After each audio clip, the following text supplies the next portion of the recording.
vamos, seguimos. Si terminamos la unidad 4.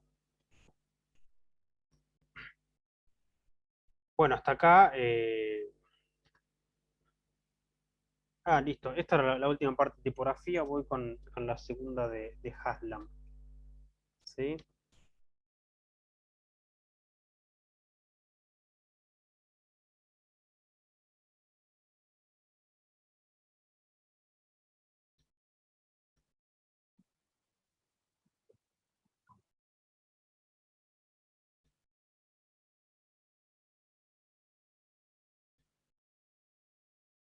Segundo, ¿sí?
Bueno, perdón la demora.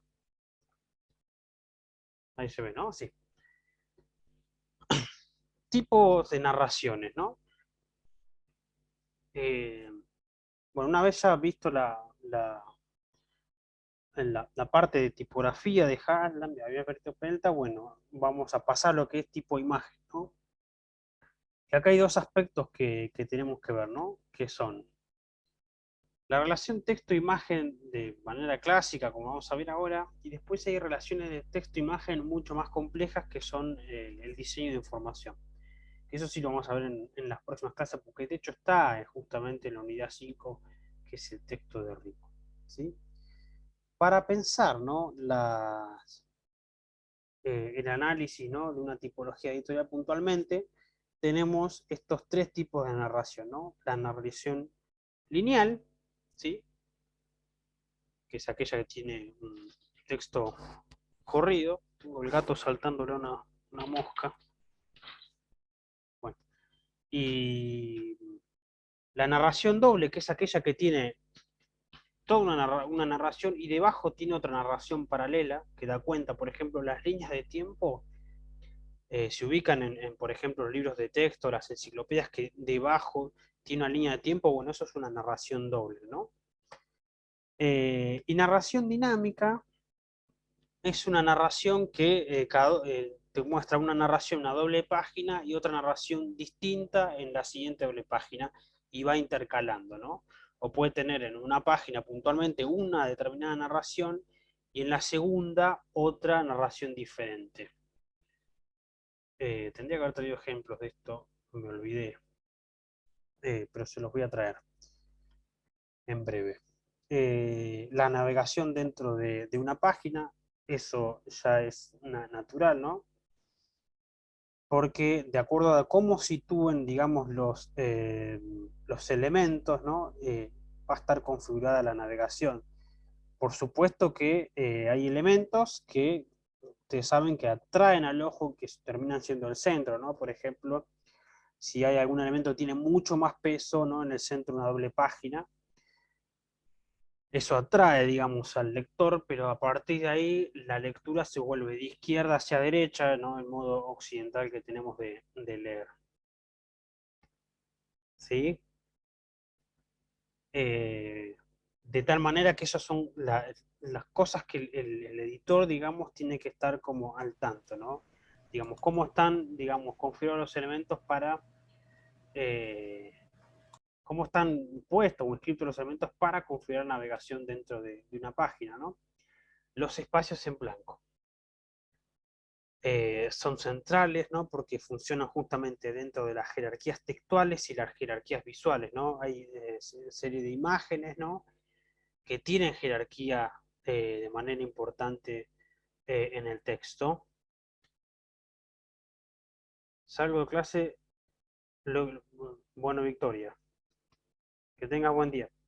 Eh, ¿Sí?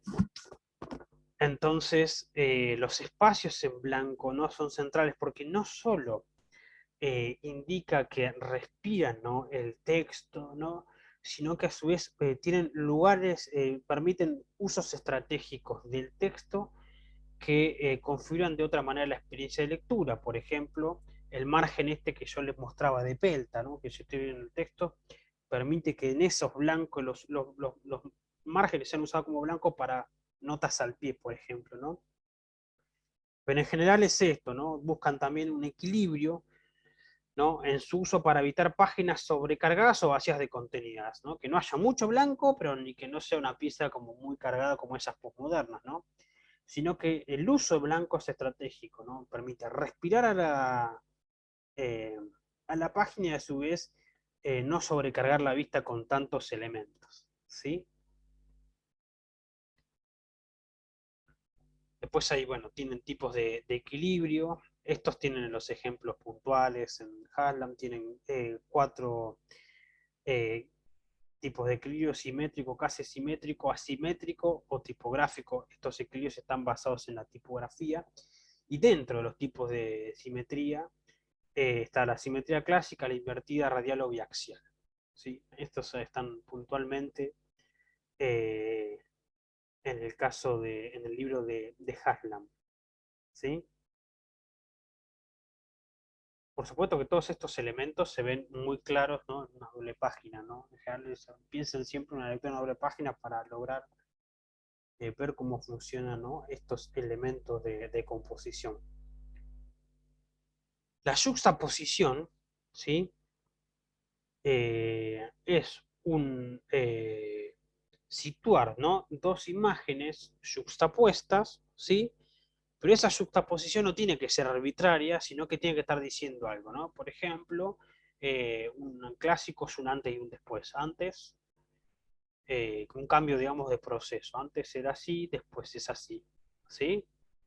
Una degradación, ¿no? En general son, eso, digamos, es como útil. Había un caso, no sé si se acuerdan, eh, si no estoy loco, ¿se acuerdan del de Haslam? Había una juxtaposición ahí de un libro que Haslam relevaba, que era el documental.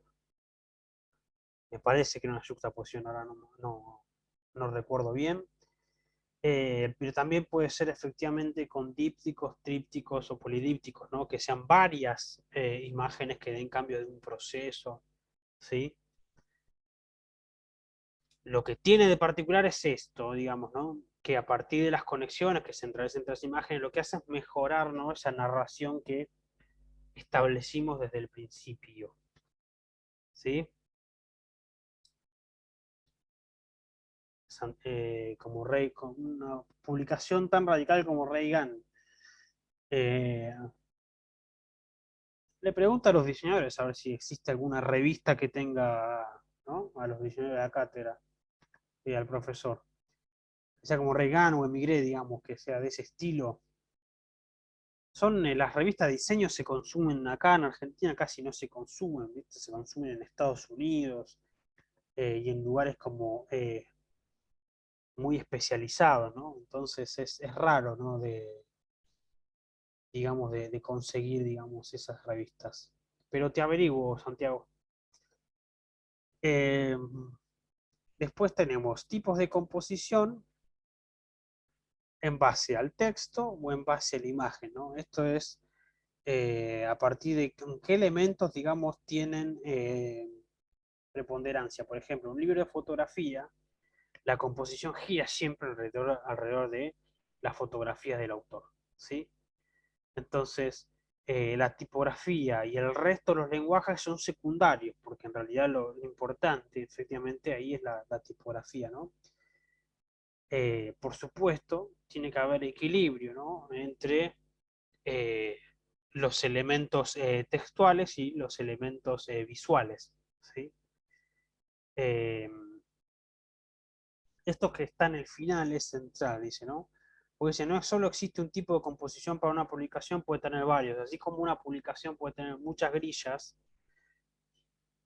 que suelen ser publicaciones como más complejas, también efectivamente dentro de cada doble página puede haber dobles páginas que están compuestas efectivamente de acuerdo a la imagen o de acuerdo al texto, ¿sí? Eh,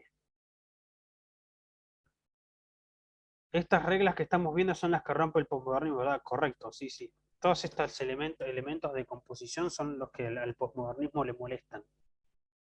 Sí, hoy lo que vimos respecto al posmodernismo y el modernismo es en relación a la tipografía, que tiene obviamente su relación clara, ¿no?, con los elementos de composición, pero ¿cuál es la idea de tipografía que había en ambas concepciones?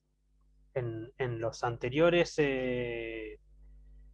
capítulos, digamos, de Pelta, lo que se ve, digamos, es las ideas de diseño, digamos, que transmiten esas dos concepciones, ¿sí? Eh, pero sí, básicamente sí, es esto lo que intenta romper el posmodernismo. Pero ya les digo que, a ver, en general, eh, existen diseñadores que están, digamos, en las antípodas de una u otra concepción, pero hay diseñadores que trabajan con varias variantes, digamos, ¿no? Digo, no es necesario, si para algún trabajo tienen que usar una tipografía del estilo Sitio Internacional y para la otra toman como un desafío diseñar una tipografía caligráfica específicamente para esa pieza, también lo van a hacer, ¿sí? O sea, no hay, digo, hay, como es, diseñadores que no están situados en esas corrientes, ¿no? Y que, digamos, que su manera de trabajar es de acuerdo eh, de acuerdo al encargo que tengan, ¿sí? O a sus ideales o a su concepción. Esperen que tengo un problemita con el cargador. Bueno,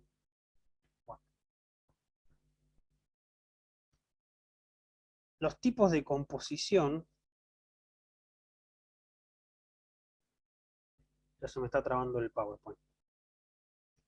Tipos de composición están basadas en el texto, en la imagen, la página, en la imagen, normas propias y una narrativa visual particular. Las últimas son estos libros como muy complejos que suelen ser raros, digamos, ¿no? Porque tienen que ver con normas propias que se arman, digamos, para determinadas publicaciones que no suelen ser digamos, del común digamos, de las piezas gráficas o del diseño de libros, ¿sí? Y después están narrativas visuales muy particulares, por ejemplo, los libros infantiles, los libros álbum tienen una manera, digamos, de construirse como muy particular, ¿sí? Entonces, son casos como muy particulares. En el caso, por ejemplo, composiciones basadas en el texto son las más tradicionales, y las composiciones basadas en la imagen, en página con imagen, lo que hacen es eh, centrar, por ejemplo, un punto focal, ¿no?, en una doble página, por ejemplo, una imagen que esté en el centro de la doble página, y que de ahí, ¿no?, oriente a nivel simétrico el ritmo de lectura, ¿sí? El medianil, esto es central. El medianil es el espacio, ¿no? Ese espacio que tenemos entre la doble página, ¿sí? Que lo que marcan efectivamente son las pautas de lectura y el equilibrio, ¿sí? Déjame el libro, oche. ¿Sí? Fíjense, ¿no? Esto que está acá, esto es el medianil, ¿no? Así que voy a buscar una doble página que sea como acá. ¿Se ve bien ahí? Sí. Bueno, eso es una doble página, ¿no? Donde hay una imagen que está ocupando la doble página. Esto es un medianil activo, porque las dos páginas, ¿no? Se encuentran, ¿no? En una relación estrecha, ¿sí? Porque los dos están ocupados por la misma imagen. Eso es un medianil activo, ¿no? ¿Cómo se trabaja, digamos, con ese medianil y qué uso tiene? Es central, ¿no? Fíjense que ahí está la definición, como es aquel punto central que dio las dos páginas y pueden abarcar los bordes, interiores las mismas, en fin. Entonces tiene dos usos. El pasivo, que es una pausa. La página a la izquierda finaliza, termina, ahí el medianil es pasivo, y la segunda página comienza con otros elementos, y el uso activo como continuidad, que es el caso que les mostré recién. Esto que vamos a ver más en detalle todavía, ¿no? Son los diferentes tipos de lenguaje, ¿no? Y la relación específica de texto-imagen, ¿no? Tenemos el sistema textual, en el que la tipografía tiene una relación central, que es el sistema gráfico convencional, y la imagen, que es la representación icónica en relación a semejanza a la realidad. Imágenes que pueden, ¿no? Hay varios lenguajes visuales posibles ahí, como la ilustración o la fotografía, ¿sí? En el medio, la esquemática y el diseño de información, que son relaciones de texto-imagen, ¿sí? Por supuesto que hay algunos casos donde la relación texto-imagen no son estos, sino que son como más sencillos, pero que son centrales porque ustedes como diseñadores tienen que ver, ¿no? Que son estos. Las imágenes por medio de una leyenda, una sola leyenda para un conjunto de imágenes. Cuando tienen un conjunto de imágenes y abajo te dicen una leyenda, por ejemplo, vieron las revistas de chismes, ¿no? Dice, en la primera fulano y fulano en tal fiesta, en la segunda, bien, entonces esa leyenda abajo, que da cuenta de todo ese conjunto de imágenes, es una opción. Las leyendas están escritas sobre las mismas imágenes. Estas son cosas sencillas porque ustedes como lectores y consumidores las ven, ¿no? Listas de leyendas, estos son en general para géneros enciclopédicos, por ejemplo, que están numerados por referencia, y después puntualmente el epígrafe, ¿sí? Entonces fíjense que esto no es casual, porque parece una estupidez, pero todas estas cosas están pensadas en relación, ¿no? A la idea de la experiencia de lectura, a las cosas que ustedes tienen que tener en cuenta, ¿se entiende? Entonces, de pronto sí, tenemos una cartografía, ¿no? Un mapa, ¿sí? A doble página. Efectivamente, las opciones posibles que hay entre este tipo de leyendas son eh, una lista de leyendas, ¿no? Y tenerlos, por ejemplo, cada iconito, ¿no? Marcado eh, ¿no? Sobre el mapa. Una lista de leyendas que puede estar en una columna, ¿no? A la derecha, de acuerdo al sentido lector. ¿Se entiende lo que digo? O sea, son cosas centrales que tienen que ver con la experiencia de lectura. Y después hay relaciones textuales que son importantes, sobre todo en libros teóricos y académicos, las notas, cómo van a ubicar las notas al pie, referencias bibliográficas, glosarios, sumarios, índices, todos esos elementos intertextuales que ustedes ya saben cómo funcionan porque han leído textos académicos, ¿no? Pero que es central, digamos, un editor de humanidades que está editando un libro de crítica literaria, por ejemplo, y tiene que revisar, por ejemplo, si hay referencias bibliográficas o no. Si acá no están las referencias bibliográficas. No, bueno, las uso como notas al pie. Bueno, listo. Vamos con las notas al pie. Son dos opciones posibles. ¿Se entiende? Entonces, son decisiones centrales que tienen que ver de acuerdo, ¿no? A la experiencia de lectura. Por ejemplo, glosario, cuando son, por ejemplo, un libro de antropología que tome, digamos, vocabularios, digamos, de lenguas que no son muy habituales eh, para Occidente, ¿no? Eh, o incluso literatura, ¿no? Que tenga efectivamente vocabulario, que puede ser incluso vocabulario ficcional creado, ¿sí? Por ejemplo, un libro de Tolkien. ¿no? Que de alguna manera ponga un glosario con vocablos en, no sé, en, en, en cuenya, por ejemplo, ¿sí? Eh, de tal manera que son cosas que uno tiene que tener en cuenta y que siempre detrás está la experiencia de lectura, el género en el cual se escribe la obra, ¿sí?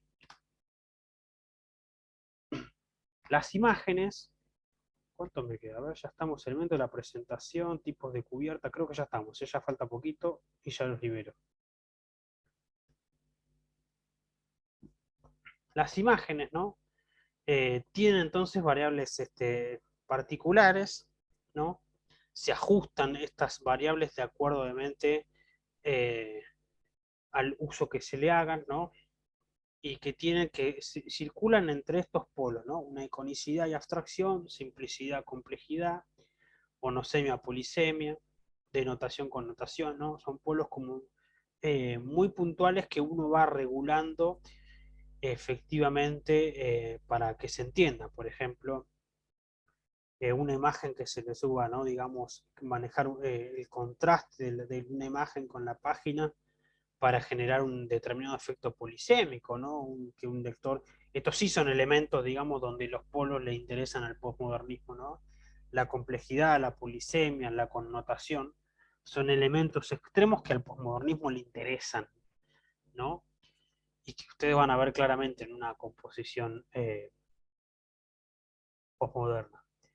Eso por un lado. Y en lo formal, las imágenes se disponen en cajas. A veces, bueno, como bien preguntaba Santiago, no solo la tipografía es la que rompe con esos elementos, sino también las imágenes. Las imágenes pueden romper también con la caja y las composiciones originales, estar en otras orientaciones posibles, ¿no? Pero desde el punto de vista formal, lo lógico es que cumplan con esas pautas las imágenes, ¿no? Que son cosas que no hace falta que sepan hacer, estaría bueno, pero que sí sepan cómo funcionan, de tal manera que en su diálogo con el diseñador ustedes puedan dar cuenta efectivamente de que algo está fallando o no, o que algo les interesa que vaya de una manera. ¿Sí? Bueno, esto es, ya lo saben, los elementos de la presentación de un libro, que son los elementos paratextuales que configuran a la materialidad puntual del libro, elementos tipográficos, como datos del autor, la información del caso, en el caso de la colección, el caso que la haya, la visión personal de la editorial. Esto suele estar generalmente en una de las preliminares o en páginas o finales. eh, y aspectos a considerar las imágenes en que lo haya. Después están los tipos de cubierta. Parte de esto estoy casi seguro que lo van a ver con el jefe de trabajos prácticos que tiene que dar la semana que viene una sincrónica. O perdón, este miércoles. Eh, que tiene que ver con efectivamente con la interfase del libro y él les va a dar esto que lo da Haslam, también está en un capítulo del libro de él. ¿Sí? Estos son los 5 tipos de cubierta. El último, la morfológica, es el más raro de todos de encontrar ejemplos. Sistémica, elementos constantes, ¿no? Una colección puntual, donde, bueno, acá son dos colecciones muy conocidas, ¿no? Pero son elementos que se repiten en todos los libros y lo que dan cuenta es de que hay una colección, que hay un sistema, ¿sí? Un sistema de identidad del cual uno puede reconocer. Entonces ustedes van caminando y ven una tapa amarilla y se llama, mirá, como les daba el ejemplo en la primera clase, ¿no? Miren, una tapa amarilla, ya sé qué tipo de lectura le interesa, ¿no? A partir de que ustedes identificaron que hay una colección, ¿no? Detrás de ello. Conceptual, se representa, ¿no? La obra por medio de una alegoría, por ejemplo, la sintaxis y la imagen, fíjense que hay toda una suerte de bits detrás, o las lecturas contemporáneas de la filosofía política clásica moderna, y te pongo una biblioteca clásica, ¿sí? Un juego efectivamente con alegorías, ¿no? Expresiva es el más clásico, que busca presentar una emoción, un sentimiento, a partir de fotografía o la ilustración. Documentación donde simplemente tienen los datos mínimos, el autor, o sea, la colección, el autor, el título, ¿sí? La institución, ¿no? Ahora son suerte de libros así más sencillos. Hay un libro de Gediza, un libro de la Facultad de Filosofía y Letras.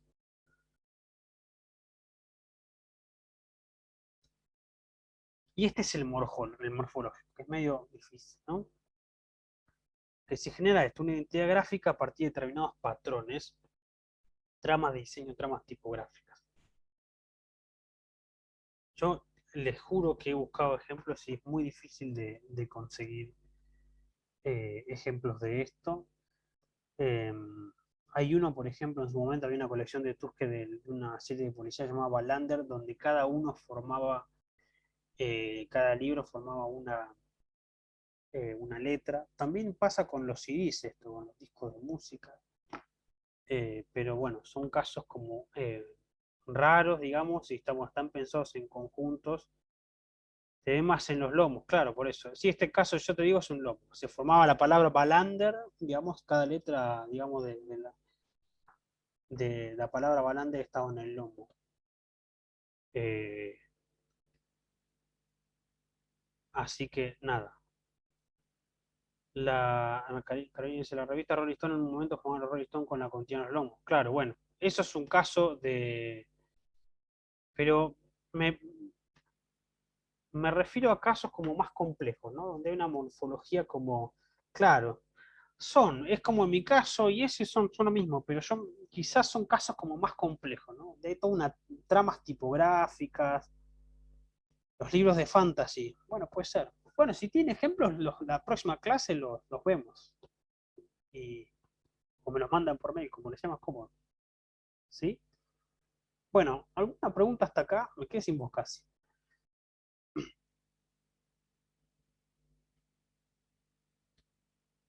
De lo que vimos, no, yo tenía una duda con la cartografía 2. Ahora nos Pues, quedamos. puntualmente. Ahora me mostrás. Sí, dale. ¿Sí? Si no hay ninguna pregunta, los libero